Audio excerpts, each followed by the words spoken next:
एक महिला भक्त वृंदावन से बिहारी जी लेकर अपने घर आई और तभी बाहर से गोलू घर के अंदर आया और माँ से पूछता है कि माँ ये कौन है। तो मैया ने बोला ये भगवान है और ये ही हमारे मालिक हैं। अब तो घर में जब भी कोई नई चीज बनती तो सबसे पहले बिहारी जी को भोग लगता।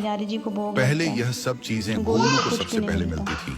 इससे गोलू बहुत चिढ़ने लगा और मन ही मन ठाकुर जी को कोसने लगा। एक दिन गोलू की माँ काम पर जाते समय बोली, गोलू यमुना जी से मटके में जल भर कर लाना। जब गोलू पानी भरने के लिए जाने लगा तो जाते जाते बिहारी जी को कहने लगा, खाने के लिए तो सबसे पहले तैयार रहते हो, लेकिन काम तो मुझे ही करना पड़ता है। अगर यहाँ रहना है तो काम करो। कहकर गोलू यमुना जी से जल भरने के लिए चल पड़ा।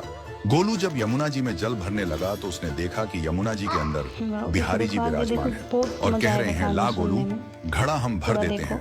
गोलू उनको देखकर हैरान हो गया और बोला, नहीं नहीं, मैं अपने आप भर लूंगा। लेकिन ठाकुर जी ने उसके हाथ से घड़ा ले लिया और भर कर घर ले आए। गोलू घर आकर डर रहा था कि अगर माँ को पता लगा कि मैंने ठाकुर जी से काम करवाया है तो आज मेरी पक्की पिटाई होगी। माँ ने घर आकर बिहारी जी को गीले कपड़ों में देखा तो एकदम से हैरान हो गई और कहने लगी कि गोलू ये जरूर तेरी शरारत है, जरूर तूने ही इन पर जल डाला है। गोलू ने अपनी माँ को समझाने का बहुत प्रयास किया, लेकिन माँ ने उसको डांट कर चुप करा दिया और ठाकुर जी के भीगे हुए वस्त्रों को बदलने लगी।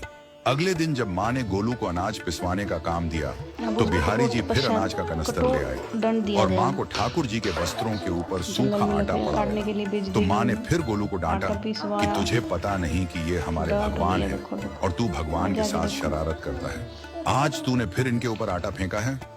तो गोलू शपथ लेकर कहने लगा, नहीं माँ, मैंने कोई शरारत नहीं करी है। ये तो मेरे हाथ से गेहूं का कनस्तर लेकर खुद पिसवा कर आए हैं। गोलू की माँ आज बहुत गुस्सा हुई। अगले दिन फिर माँ बोली, बेटा गोलू, आज तुम्हारे बाबा बाहर गांव से वापस लौट आएंगे, बस आज का ही काम है। तुम जंगल से थोड़ी लकड़ियां ले आना। गोलू फिर डर गया, कहीं ठाकुर जी फिर मेरे पीछे ना आ जाएं। गोलू ने माँ को बोला कि मैं चला तो जाऊंगा, लेकिन बिहारी जी को समझा लो, वो मेरे पीछे ना आई। उसकी माँ हंसकर बोली, हाँ हाँ समझा दूंगी, तुम जाओ तो सही। गोलू जल्दी जल्दी लकड़ियां लेने जंगल में चला गया और माँ काम पर चली गई। लेकिन उस दिन माँ काम से जल्दी वापस आ गई और देखा बिहारी जी अपनी चौकी पर विराजमान नहीं है। वह तो एकदम से घबरा गई कि कहीं गोलू की शरारत तो नहीं। वह भागी भागी जंगल की तरफ गई। तभी उसने देखा कि गोलू के साथ एक इंसान लकड़ियों को लेकर घर आ रहा है। गोलू की माँ ये देखकर हैरान हो गई कि ये तो बिहारी जी हैं। ये क्या हमारे भगवान हमारा काम कर रहे हैं? इसका अर्थ गोलू ठीक कह रहा था। वह जल्दी जल्दी भागकर ठाकुर जी के पास गई और लकड़ियां उनके हाथ से लेते हुए उनके चरणों में गिरकर रोती हुई बोली, हे बिहारी जी, ये आप क्या कर रहे हो? मुंह गरीब का काम क्यों कर रहे हो?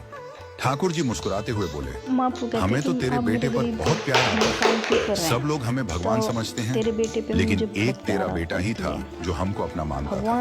अपना मानकर वो हमें डांट भी देता था, हमारे साथ गुस्सा भी करता था, और जो हमें एक बार अपना मान लेता है तो हम उसके मान के लिए उसके ही हो जाते हैं।